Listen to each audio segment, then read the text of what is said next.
amaze imyaka 38 ari ku kidendezi yategereje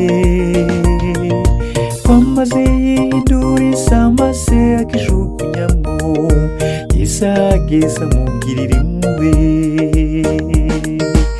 Ese nshuti yanjye wihangana bingana iki ko mbona ucitse intege nk'udafite ibyiringiro?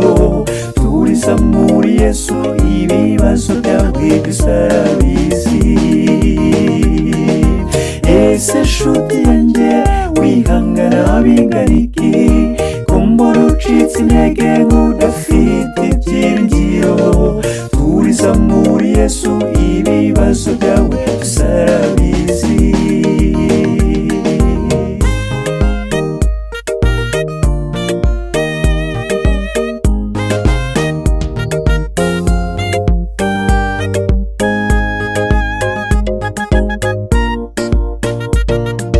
Yaramaze imyaka 12 ari mu gongo muri Rwanda yabaye igicibwa,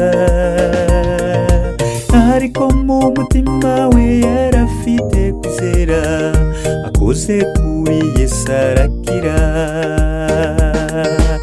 Ese nshuti yanjye wihangana bingana iki ko mbona ucitse intege nk'udafite ibyiringiro? Turiza muri Yesu ibibazo byawe byose arabizi.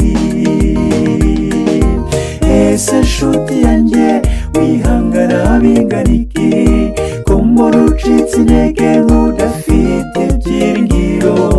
Turiza muri Yesu ibibazo byawe byose arabizi.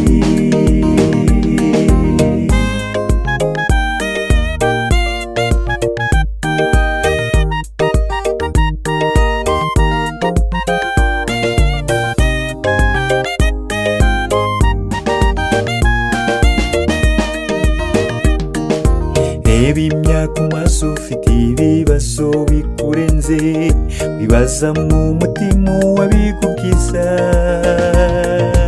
Ese Yesu wakijije abo bose yagiye, ibyawe sibyo byamunanira?